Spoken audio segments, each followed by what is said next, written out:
Join us as we explore the incredible scale and precision required for modern shipbuilding. 여러분, 중국은 세계에서 배를 가장 많이 만듭니다. 척수 기준 전 세계 점유율 63%. 그런데 그 배의 심장, 엔진은 어디서 올까요? 한국이에요. 한국 엔진 3사의 합산 세계 점유율이 55%를 넘어요. 그 말은 중국이 배를 만들수록 한국 엔진 회사의 매출이 오르는 아이러니한 구조입니다. 이건 우리나라 조선업에서 가장 강력한 비즈니스 모델 중 하나예요.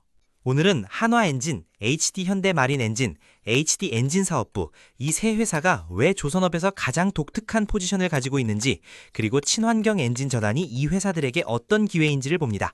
저는 쿤바야입니다. 그리고 저는 지용입니다. 자, 지금부터 배의 심장부 이야기 속으로 들어갑니다. 네, 근데 사실 우리는 엔진 이야기를 이미 여러 차례 했어요. 10편에서 HD현대 엔진을 잠깐 다뤘고 6편에서 중국이 엔진의 70%를 한국에서 사온다는 이야기를 했어요. 오늘은 이 구조를 더 깊이 파고듭니다. 좋습니다. 근데 엔진 사업이 왜 특별하냐면요. 우리가 만약 특정 조선소에 투자하면 특정 조선소의 수주에 베팅하는 거잖아요. HB현대가 수주하면 HD 주가가 오르고 삼성이 수주하면 삼성 주가가 오르고, 근데 엔진 회사에 투자하면 어떤 조선소가 수주하든 혜택을 받아요. 그래서 특별한 비즈니스 모델입니다. 맞아요. HD현대가 배를 만들어도 엔진이 필요하고, 삼성이 만들어도 역시 엔진은 필요하고, 심지어 중국 조선소가 만들어도 한국 엔진을 필요로 합니다. 엔진 회사에 투자하는 건 조선업 전체에 베팅하는 것과 같아요. 반도체로 치면 삼성전자와 SK하이닉스에 각각 투자하는 대신 반도체 장비주인 ASML에 투자하는 거랑 비슷해요. 누가 칩을 만들든 장비는 ASML에서 사야 하니까. 엔진 회사는 조선업의 ASML이에요. 지홍님, 저번에는 조선업의 퀄컴이라고 하시더니 비유 능력이 늘어요? 아니에요. 어서 다음 이야기나 계속해주세요. 네, 엔진은 선방의 고부가 핵심 부품입니다. 엔진이 선가에서 차지하는 비중이 무려 10에서 15%입니다. LNG선이 3,500억 원이면 엔진만 350에서 525억 원이에요. 엔진 하나에 500억? 자동차 엔진이 수백만 원에서 수천만 원인 걸 생각하면 배의 엔진은 완전히 다른 세계네요. 대형 선박용 엔진은 높이가 5층 건물만 하고 무게가 수백 톤이에요. 이걸 제작하려면 전용 공장과 숙련된 기술자가 필요하고 제작 기간이 12에서 18개월이나 걸립니다.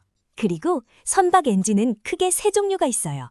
첫째, 대형 저속 엔진. 이건 대형 상선의 주기관으로 이게 오늘의 주인공이에요. 둘째, 중속 엔진. 발전기나 중형 선박에 쓰여요. 셋째, 보조 엔진. 항해 중 전기를 만드는 역할을 해요. 오, 공부 좀 하셨네요. 맞아요. 오늘은 주로 대형 저속 엔진 시장을 다루는데 중속 엔진과 보조 엔진도 잠깐 나옵니다. 세 종류가 각각 다른 회사에서 만들어지거든요. 그리고 지금 선박 엔진은 완전 공급 부족 상태입니다. 조선소 수주는 폭발했는데 엔진 만드는 속도가 못 따라가니까요. 근데 조선소가 배를 수주해도 엔진이 없으면 인도가 불가능한 거잖아요. 맞아요. 엔진 납기만 해도 2, 3년 밀려있는 상황이에요. 이게 엔진 회사에는 엄청난 호재예요. 공급이 부족하면 ASP가 올라가고 ASP가 올라가면 마진이 개선되니까. 한화엔진과 HD현대 마린엔진 모두 가동률이 100%를 넘어요. 정상 근무 시간으로는 감당이 안 돼서 잔업, 특근이 일상이라는 거예요. 일전에 조선소 가동률이 100% 넘는 이야기를 했었는데 엔진 공장도 똑같은 상황이에요. 네, 그래서 두 회사 모두 CEPA 증설에 투자하고 있어요. 증설이 완료되면 매출이 바로 올라갈 수 있는 공급이 곧 매춘인 상황입니다. 시청자분들, 엔진 쇼티지라는 단어를 기억하세요. 이게 엔진 회사의 실적을 밀어올리는 핵심 동력이에요. 자, 이제 좀 다른 이야기를 해볼게요. 선박 엔진 시장을 이해하려면 먼저 라이센스 구조를 알아야 해요. 라이센스라는 건 엔진 설계도를 가진 회사가 따로 있고 실제로 만드는 회사가 따로 있다는 거죠? 맞습니다. 대형 저속 이행정 엔진 시장은 두 라이선서가 지배하고 있어요. 독일의 MAN 에너지 솔루션스가 약 70%, 스위스의 윈 GD가 약 30%입니다. MAN이 설계도를 그리고 한국, 중국, 일본의 제조사가 그 도면대로 실제 엔진을 만드는 거예요. 제작사는 MAN에 로열티를 내고요. 참고로 로열티는 엔진 판매가의 5% 내외 수준입니다. 그런데 특이한 건 윈지디의 배경이에요. 윈지디는 원래 핀란드 바르질라 계열이었는데 2016년에 중국 CSSC, 즉 국영조선소인 중국 선박 집단이 인수했어요. 아, 그러면 맨 진영은 한국, 윈 GD 진영은 중국. 이렇게 엔진 시장에서도 한중 경쟁이 벌어지고 있는 거네요. 정확해요. 한화엔진, HD현대 엔진 기계사업부, HD현대 마린엔진은 모두 맨 라이센스가 주력이에요. 반면 중국 엔진 제조사들은 윈 GD 라이센스를 많이 써요. 근데 여기서 흥미로운 역학이 있어요. 중국이 윈 GDL을 인수했다는 건 장기적으로 MAN 라이센스에 대한 의존을 줄이겠다는 뜻이잖아요. 자국 엔진 기술을 키워서 한국에 대한 의존도를 낮추려는 거예요. 맞아요. 윈 GD의 시장 점유율이 조금씩 올라가고 있어요. 7편에서 다룬 중국의 기술 추격이 엔진 시장에서도 진행 중이라는 거죠. 하지만 아직은 MAN 진영이 압도적이고 특히 DF 엔진 분야에서 한국의 기술 격차가 크게 벌어져 있습니다. 이건 9편의 5대 변수 중 중국의 기술 추격과 연결되는 거예요. 엔진 시장에서 WIN GD의 품질이 MAN 수준에 도달하는 시점이 한국 엔진 회사의 해자가 약해지는 시점이에요. 하지만 현재로서는 그 시점이 최소 5에서 10년은 더 있어야 될 것 같아요. 근데 중국도 MAN 도면으로 엔진을 만들기도 하잖아요. 같은 MAN 도면으로 만드는데 왜 한국 엔진이 더 비싸고 더 잘 팔려요? 아, 그건 같은 도면을 가지고 만들어도 제조 품질이 달라서 그래요. 한국 제조사는 수십 년간 쌓아온 정밀 가공 기술, 품질 관리 시스템, 숙련 인력이 있어요. 엔진은 수십 년을 돌아가야 하는데 초기 품질이 수명과 연비를 결정합니다. 선주들은 이 차이를 알기 때문에 한국 엔진에 프리미엄을 지불하는 거예요. 예를 들어 한국에서 만든 엔진이라도 중국에서 만든 것의 연비 차이가 2~3% 나요. 2~3%면 작아 보이지만 대형 선박이 하루에 수억 원의 연료를 쓰니까 연간으로 치면 수십억 차이예요. 20년이면 수백억. 이래서 선주들이 더 비싼 한국 엔진을 사는 거예요. 그리고 라이센스 로열티에 대해서도 짚어야 해요.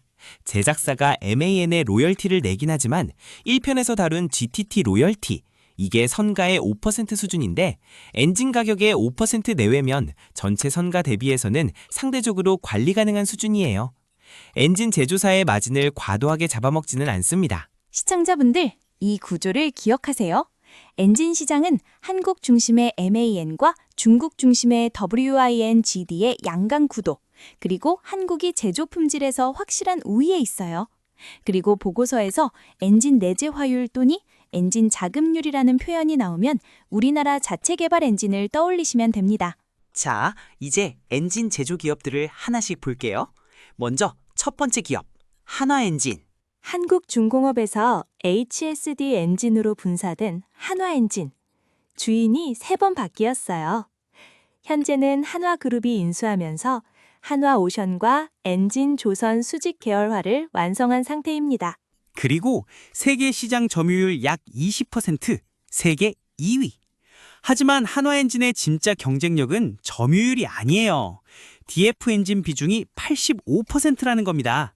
듀얼 퓨얼 엔진, 즉 이중연료 엔진이라고 하죠. 한화엔진은 이 엔진에 집중하고 있습니다. 다른 엔진 제조사가 DF 엔진 비중이 50에서 60%인데 비해 압도적이에요. 특히 8편에서 배운 IMO 규제 때문에 신조 선박은 DF 엔진이 사실상 필수인데 한화엔진이 이 전환에 가장 빠르게 대응한 거죠. DF 엔진도 연료에 따라 종류가 달라요.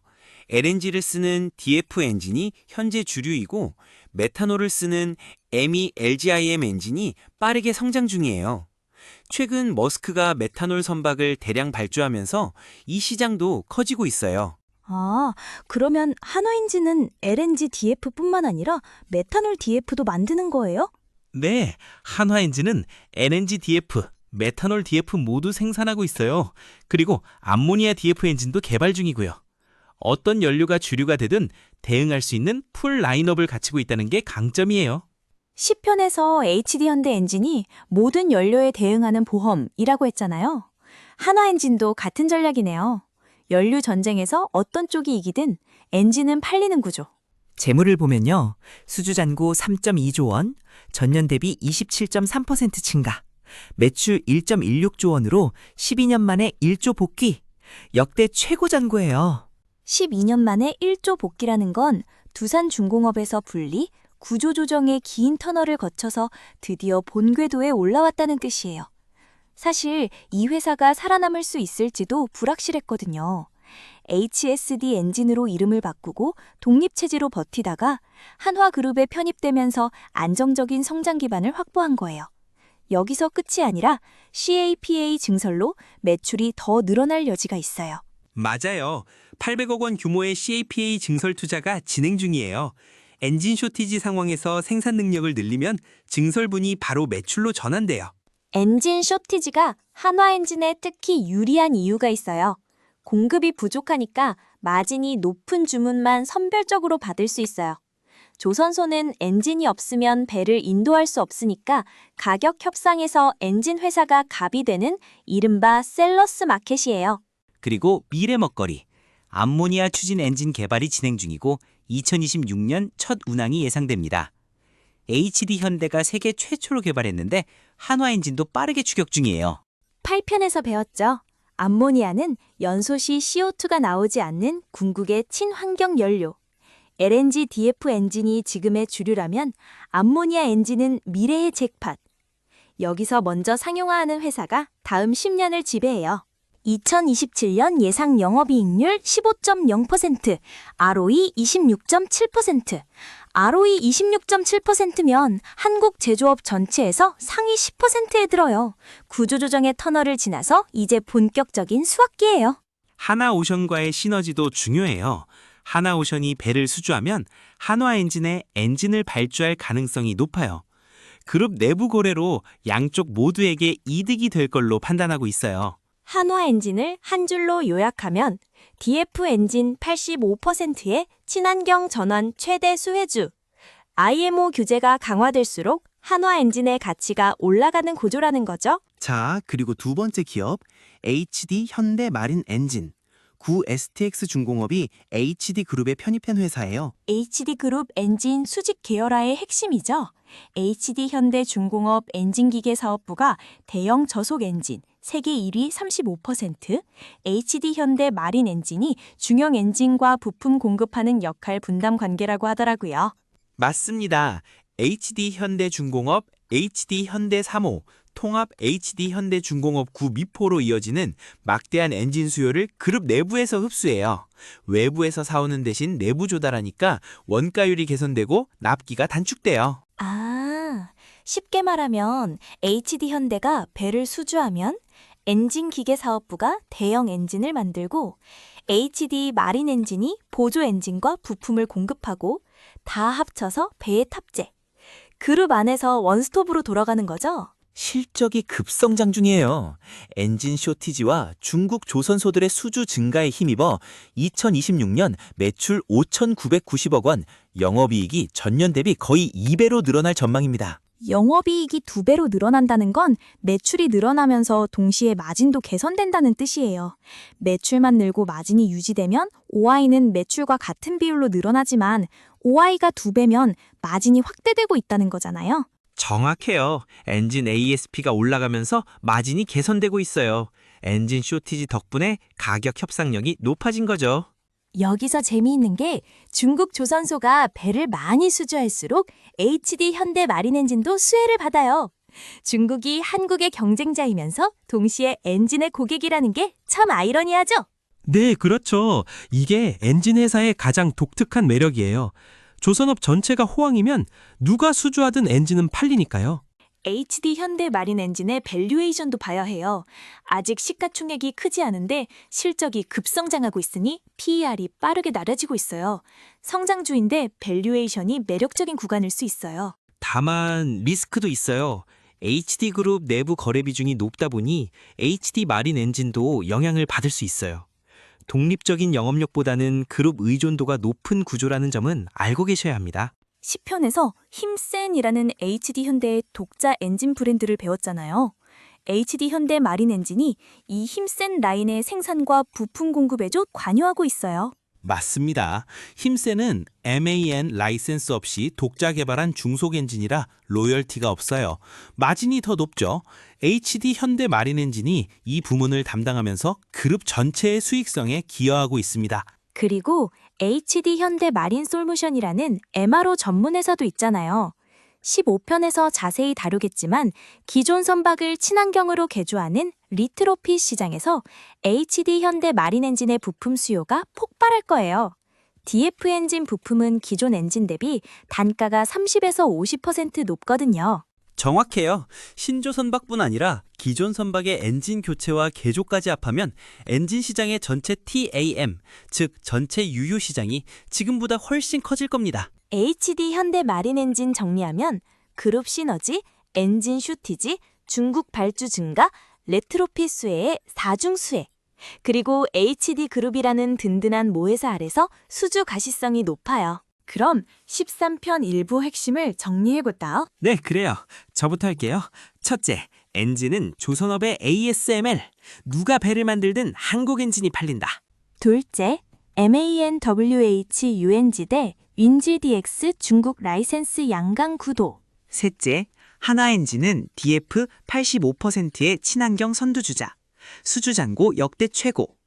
넷째, HD 현대 마린 엔진은 그룹 시너지와 쇼티지 수혜, OPI 2배 성장. 다섯째, 엔진 쇼티지 이꼴 ASP 상승 이꼴 마진 개선. 공급 부족이 오히려 기회.